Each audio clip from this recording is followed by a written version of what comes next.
बच्चों, आज हम पढ़ेंगे क्लास 8 सामाजिक अध्ययन के अंतर्गत हमारे अतीत विषय का पहला चैप्टर कैसे, कब और कहाँ।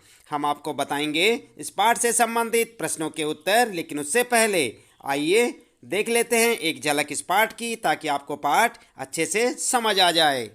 तो बच्चों, आप देख रहे हैं ना, यहाँ पर ये है आपका पहला चैप्टर कैसे, कब और कहाँ।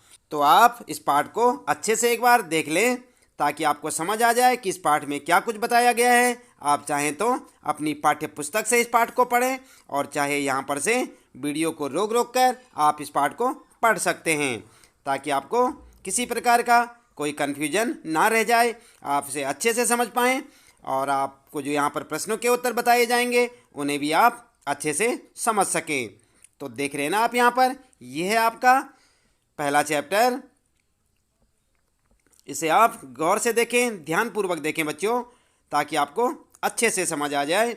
आप इसे पढ़ भी सकते हैं, आपके पास अपनी पाठ्य पुस्तक होगी हमारे अतीत, आप उसे भी पढ़ सकते हैं, और चाहे जिनके पास पुस्तक नहीं है वे यहाँ से पढ़ सकते हैं। इसलिए हम आपको यहाँ पर पूरा चैप्टर दिखा रहे हैं। इसके बाद हम आपको बताएंगे इस चैप्टर में पूछे गए प्रश्नों के उत्तर। आप उन्हें अपनी नोटबुक में नोट करेंगे और उन्हें अपनी परीक्षा के लिए, आगामी परीक्षा के लिए अच्छे से तैयारी करेंगे, ताकि आपको अच्छे से नंबर मिल सकें। तो बच्चों, ये था आपका पूरा पाठ, देखा ना आपने। और ये हैं इस पाठ से संबंधित प्रश्न, जिनके उत्तर हम आपको बताने वाले हैं। देख रहे ना आप, यहाँ पर फिर से याद करें, और इन सारे प्रश्नों के उत्तर हम आपको अभी बताने वाले हैं। तो आप इसी प्रकार लगातार देखते रहें वीडियो और जुड़े रहें हमारे साथ। चलिए सीधे लिए चलते हैं आपको इस पाठ से संबंधित प्रश्नों के उत्तरों पर। देख रहे हैं ना आप, यहाँ पर यह है आपका चैप्टर कब, कैसे और कहाँ, और हम आपको बता रहे हैं इस पाठ से संबंधित अभ्यास प्रश्न उत्तर। सबसे पहले, जैसे कि हमने आपको दिखाया था, फिर से याद करें। और पहला प्रश्न है यहाँ पर, सही और गलत बताएं। क्या है, जेम्स मिल ने भारतीय इतिहास को हिंदू, मुस्लिम, ईसाई 3 कालखंडों में बांट दिया था। तो यहाँ पर आपने सही गलत बताना है, उत्तर लिखेंगे आप सही। इसके बाद अगला यानी कि दूसरा प्रश्न यहाँ पर है, ख वाला, सरकारी दस्तावेजों से हमें ये समझने में मदद मिलती है कि आम लोग क्या सोचते हैं। तो क्या ये सही है, उत्तर लिखेंगे गलत। इसके बाद अगला प्रश्न है, ग वाला, अंग्रेजों को लगता था कि सही तरह शासन चलाने के लिए सर्वेक्षण महत्वपूर्ण होते हैं। तो बच्चों, इसका उत्तर लिखेंगे आप सही। और इसके बाद यहाँ पर आपके लिए प्रश्न शुरू हो जाते हैं, आइए विचार करें। आप देख रहे हैं यहाँ पर, आप अपनी पाठ्य पुस्तक के पहले चैप्टर के अंत में देखें, इसी प्रकार से आपको वहाँ पर प्रश्न मिलेंगे। तो यहाँ पर जो आइए विचार करें में दूसरा प्रश्न यहाँ पर, जेम्स मिल ने भारतीय इतिहास को जिस तरह कालखंडों में बांटा है उसमें क्या समस्याएं हैं। उत्तर में लिखेंगे आप 1817 में स्कॉटलैंड के अर्थशास्त्री और राजनीतिक दार्शनिक जेम्स मिल ने 3 खंडों में ए हिस्ट्री ऑफ ब्रिटिश इंडिया यानी कि ब्रिटिश भारत का इतिहास किताब लिखी। इस किताब में उन्होंने भारत के इतिहास को निम्नलिखित 3 कालखंडों में बांटा था। इस प्रकार आप इसे लिखेंगे। उसके बाद उन 3 कालखंडों के नाम यहाँ पर आप देख सकते हैं, नंबर 1 हिंदू, नंबर 2 मुस्लिम और नंबर 3 ब्रिटिश। इस प्रकार से आप इस प्रश्न का उत्तर लिखेंगे।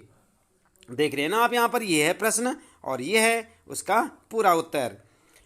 यहाँ पर जो है इसके बाद लिखेंगे आप इसी उत्तर में, समस्या क्या थी, जेम्स मिल द्वारा भारत के इतिहास को इस प्रकार 3 खंडों में बांटने से निम्नलिखित समस्याएं थी। और नंबर 1 समस्या क्या थी, यह विभाजन सांप्रदायिकता के आधार पर किया गया था। नंबर 2 दूसरी समस्या क्या थी, यह काल विभाजन औपनिवेशिक विचारधारा पर आधारित था। और तीसरी समस्या जो थी बच्चों, इस काल विभाजन का उद्देश्य भारतीयों को अलग अलग पहचान देकर फूट डालना था। तो इस प्रकार से आप प्रश्न का पूरा उत्तर लिखेंगे। इसके बाद बात करते हैं तीसरे प्रश्न की, अंग्रेजों ने सरकारी दस्तावेजों को किस तरह सुरक्षित रखा। उत्तर में लिखेंगे, अंग्रेजों ने सरकारी दस्तावेजों को निम्नलिखित प्रकार से सुरक्षित रखा था। और कैसे रखा था, यहाँ पर देखिए आप पॉइंट में लिखेंगे आप पॉइंट बना बनाकर। नंबर 1, सभी शासकीय संस्थानों में अभिलेख कक्ष बनवाए। नंबर 2, तहसील के दफ्तर, कलेक्ट्रेट, कमिश्नर के दफ्तर, प्रांतीय सचिवालय, कचहरी सभी के लिए अपने अपने रिकॉर्ड रूम यानी कि कक्ष बनवाए। तीसरा, महत्वपूर्ण दस्तावेजों को सुरक्षित रखने के लिए अभिलेखागार और संग्रहालय जैसे संस्थान भी बनवाए। तो इस प्रकार से आप इस प्रश्न का उत्तर लिखेंगे, यानी कि तीसरे प्रश्न का उत्तर इस प्रकार से लिखेंगे। इसके बाद बच्चों बात करते हैं यहाँ पर चौथे प्रश्न की। तो चौथा प्रश्न यहाँ पर पूछा गया है, इतिहासकार पुराने अखबारों से जो जानकारी जुटाते हैं वह पुलिस की रिपोर्टों में उपलब्ध जानकारी से किस तरह अलग होती है। उत्तर में क्या लिखेंगे आप? उत्तर लिखेंगे पुराने अखबारों से जानकारियाँ। पुराने अखबारों से इतिहासकार जो जानकारियाँ प्राप्त करते हैं यह संवाददाताओं द्वारा क्षेत्र में जाकर इकट्ठी की गई जानकारियों पर आधारित होती हैं। इस तरह अखबार घटनाओं का सही और विस्तृत विवरण प्रस्तुत करता है।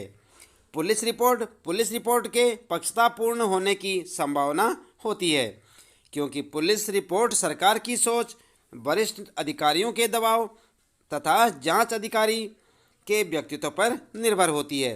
तो इस प्रकार से आप इस चौथे प्रश्न का उत्तर लिख सकते हैं। इसे आप ध्यानपूर्वक देखें और ठीक इसी प्रकार उत्तर लिखें। इसके बाद बच्चों पांचवा प्रश्न है यहाँ पर आपके लिए, आइए करके देखें। आप देख रहे हैं यहाँ पर पांचवा प्रश्न, क्या आप आज की दुनिया के कुछ सर्वेक्षणों का उदाहरण दे सकते हैं? सोचकर देखिए कि खिलौना बनाने वाली कंपनियों को यह पता कैसे चलता है कि बच्चे किन चीज़ों को ज़्यादा पसंद करते हैं, या सरकार को यह कैसे पता चलता है कि स्कूल में बच्चों की संख्या कितनी है। इतिहासकार ऐसे सर्वेक्षणों से क्या हासिल कर सकते हैं। उत्तर में लिखेंगे बच्चों आप, उत्तर लिखेंगे सर्वेक्षणों के उदाहरण। सर्वेक्षणों के कुछ उदाहरण निम्नलिखित हैं। और क्या क्या उदाहरण है जो सर्वेक्षण होते हैं उनके, जैसे जनगणना, चुनाव पूर्व सर्वेक्षण, वनों का क्षेत्रफल जानने के लिए सर्वेक्षण, नए तेल व गैस क्षेत्र का पता लगाने के लिए सर्वेक्षण। इस प्रकार से आप इसमें यहाँ पर उत्तर लिख सकते हैं। और साथ ही साथ आप लिखेंगे खिलौने बनाने वाली कंपनियाँ, हेडिंग डाल के, और खिलौने बनाने वाली कंपनियाँ भी सर्वेक्षण के माध्यम से बच्चों की पसंद का पता लगाती हैं। दूसरा सर्वेक्षण, जैसे स्कूलों में बच्चों की संख्या जानने के लिए सरकार स्कूल और प्रशासनिक अधिकारियों की रिपोर्ट के सर्वेक्षण के आधार पर स्कूलों में बच्चों की संख्या पता लगाती है। इसके बाद बच्चों इतिहासकारों के लिए सर्वेक्षणों का महत्व क्या होता है। इतिहासकार सर्वेक्षणों से विभिन्न जानकारियां इकट्ठा कर सकते हैं और समाज में आ रहे बदलाव के विषय में लिख सकते हैं। तो इस प्रकार से आप इस प्रश्न का उत्तर लिखेंगे। देख लिया ना आपने पूरा प्रश्न और इसका उत्तर। ये था आपका पांचवा प्रश्न और इस प्रकार से आप इस प्रश्न का उत्तर लिखेंगे। तो बच्चों इसके साथ ही इस पाठ से संबंधित प्रश्नों के उत्तर यहाँ पर समाप्त होते हैं। आप लगातार देखते रहें कक्षा 8 हमारे अतीत विषय के सारे पाठों के प्रश्न उत्तर, और साथ ही साथ इस चैनल के माध्यम से हम आपको कक्षा 8 हिंदी के सारे पाठों के प्रश्न उत्तर, कविताओं का सारांश, भावार्थ आदि सब यहाँ पर जो है अलग अलग वीडियो में दिखाते रहते हैं। इसलिए आप इस चैनल में जाकर इस चैनल की प्लेलिस्ट को ज़रूर चेक करें। उस प्लेलिस्ट में आपको कक्षा 8 हिंदी के सभी पाठ मिलेंगे और साथ ही साथ सामाजिक अध्ययन के भी पाठों को आप चेक कर सकते हैं। तो आज के लिए इतना काफ़ी है। आपका दिन शुभ हो।